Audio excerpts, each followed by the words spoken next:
47% of millionaires built their wealth through owning a business. But most of those businesses are not tech startups or flashy brands. They are boring, repeatable services that quietly compound cash flow, month after month, while everyone else chases the next big thing and wonders why their income growth never moves. In one breakdown of the highest success rate businesses, laundromats, self-storage, and vending routes sit in the 90% success range, while most trendy startups die in their first few years. By the end of this video, you'll know the 6 boring business models that keep producing millionaires, the filters Harry used to pick his first one, and the exact month his cash flow finally passed his 9-to-5 salary. And you'll see why boring is not an insult. It is the point. Harry did not start rich. At 32, he was an operations coordinator in a logistics company. He earned $3,419 a month after tax. His net worth was basically a paid-off hatchback and $863 in a savings account. He had tried the exciting routes, a drop-shipping store that never made more than $97 profit, a crypto phase that turned $1,500 into $412, a failed clothing brand that left him with 3 boxes of unsold hoodies in his hallway. Every attempt had the same pattern: big hype, complicated funnels, uncertain timelines, no predictable cash landing in his account every single month. One night, on a late bus home, Harry was scrolling and stumbled on a summary of The Millionaire Next Door by Thomas Stanley and William Danko. The part that hit him was simple. Most real millionaires are not influencers. They are self-employed. They run what the authors literally called dull, normal businesses. Repair companies, small factories, local services people use again and again. That idea felt almost insulting.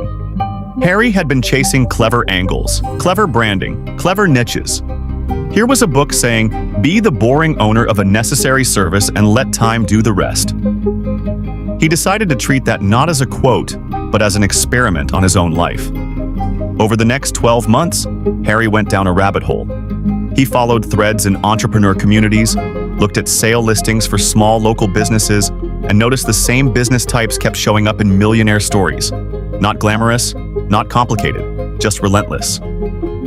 6 types in particular showed up again and again. Here's where his journey really starts, and where yours might too. The first boring business, laundromats.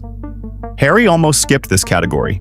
He thought, who even uses those anymore? Then he looked up the numbers. Urban areas still packed with renters, people without in-unit machines, families who use laundromats for big betting even when they have a washer at home. What mattered was not the romance, it was the pattern. Every single week, people need clean clothes. They pay in small chunks. They come back without you reminding them. Harry found an aging laundromat 15 minutes from his apartment. The owner was late 50s, tired, and ready to retire. Revenue was steady, but the place looked stuck in 1999. Sticker price? $198,000. Net income? After all expenses, about $4,200 a month. Harry did not have that kind of cash, so he structured it like a boring millionaire would. He scraped together $27,000 for a down payment. Part came from selling the hatchback and driving a cheaper car. Part came from a small line of credit. The owner agreed to finance the rest over 7 years if Harry took over fast and kept the staff. Month 1. As owner, the numbers were not sexy. Gross revenue, $9,234. After rent, utilities, soap, part-time attendant, and loan payment, Harry took home $1,317.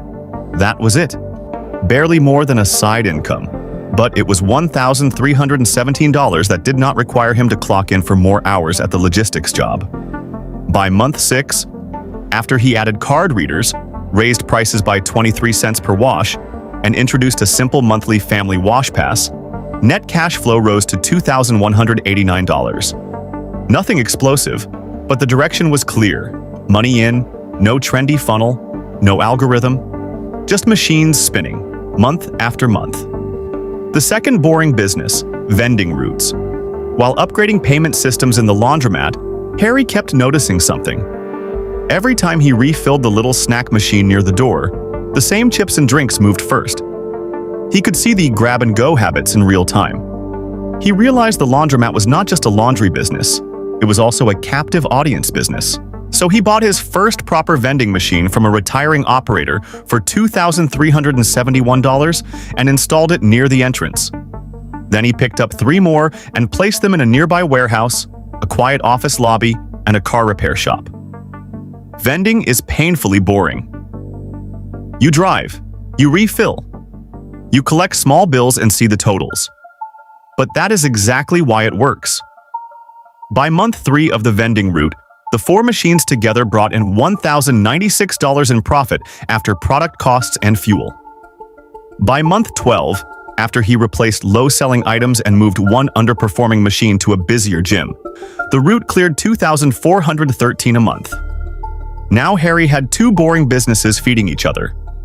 Laundry brought foot traffic. Vending monetized waiting time. His logistics salary was still $3,419 a month, but his boring lane was now over $4,600 a month and climbing.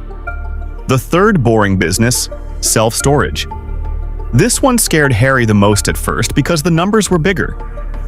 He kept seeing the same point in investor write-ups. Storage is a business built on one powerful psychological pattern. People do not like letting go of their stuff. Once they put boxes, furniture, or inventory into a unit, they keep paying rent for months, sometimes years. Even when they tell themselves, "I'll clear it out next month," that month rarely comes. Harry did not jump straight into buying a big facility. Instead, he partnered.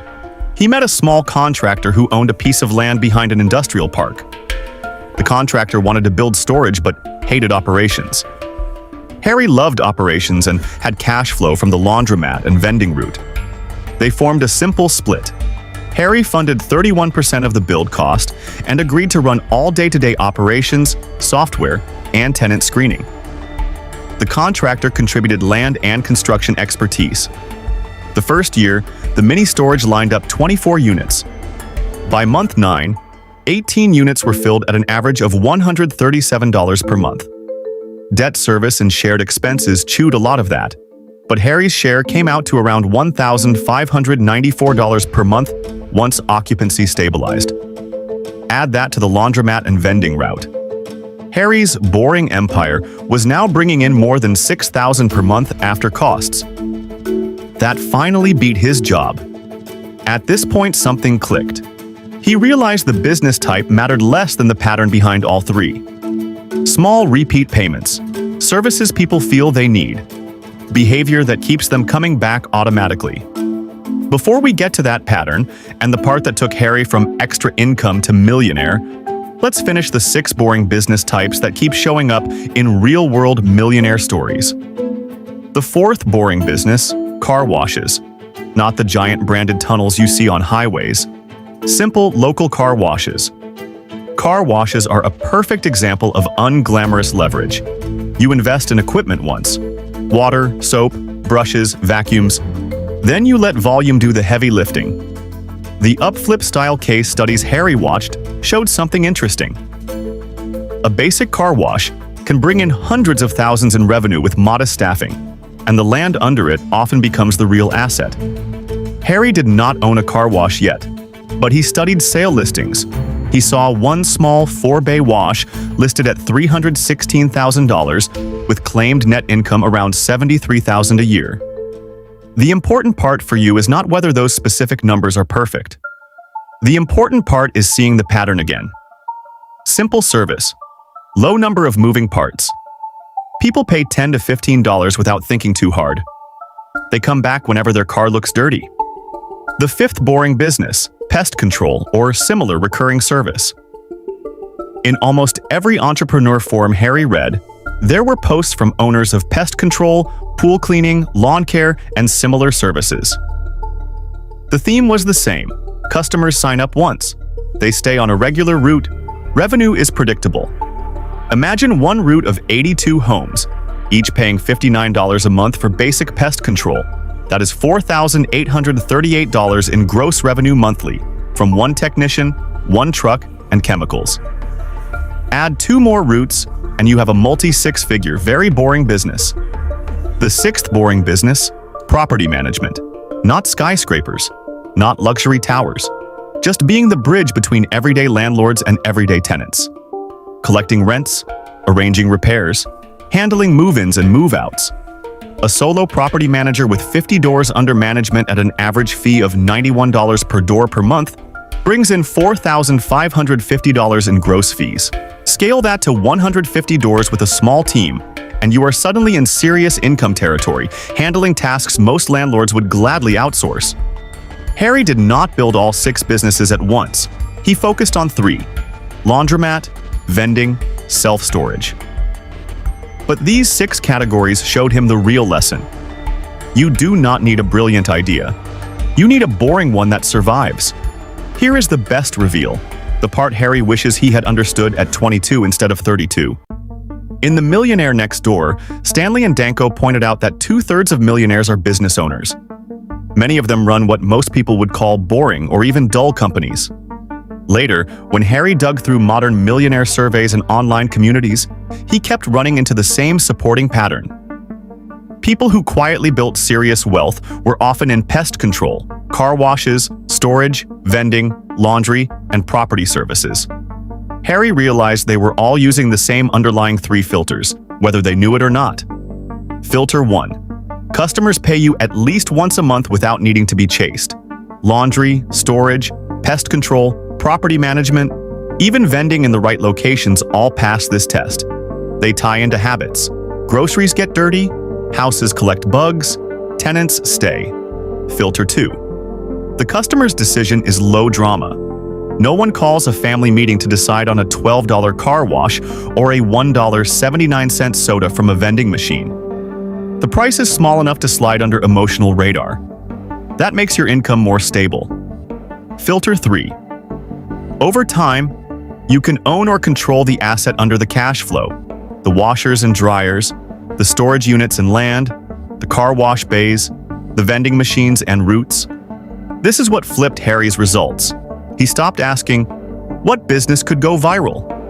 He started asking, what boring business in my city already passes these 3 filters and has an owner who wants out?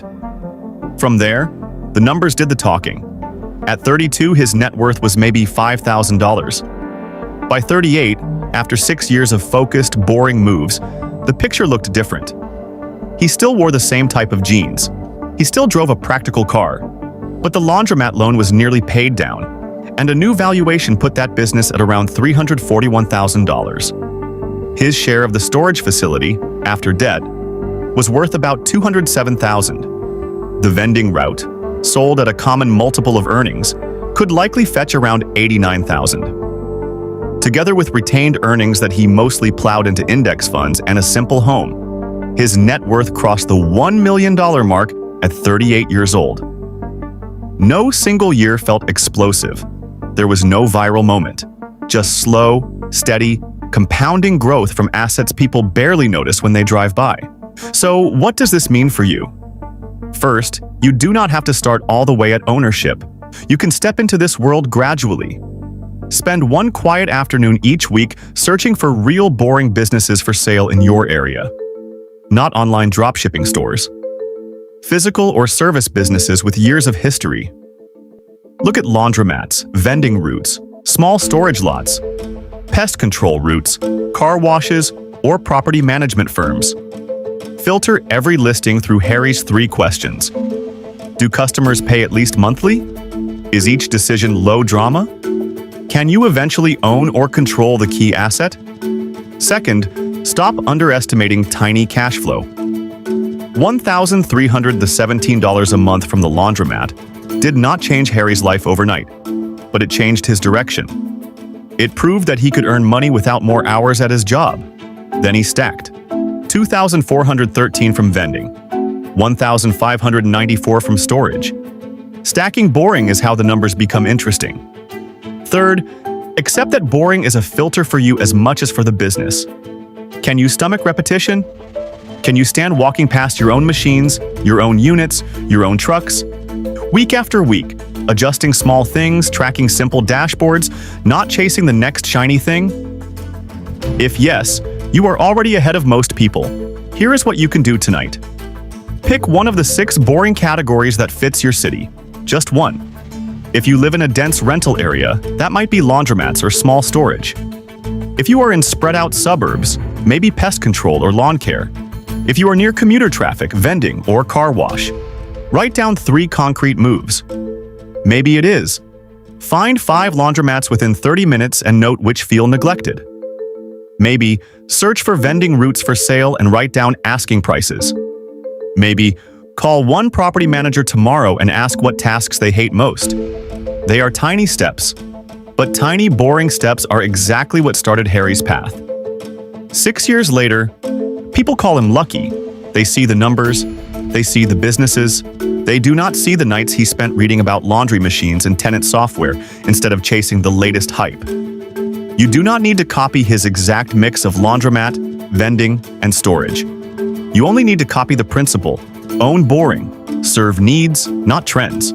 Stack low-drama monthly cash flow. If you do that with discipline, and you give it enough months and enough years, you might look up one day like Harry did at 30.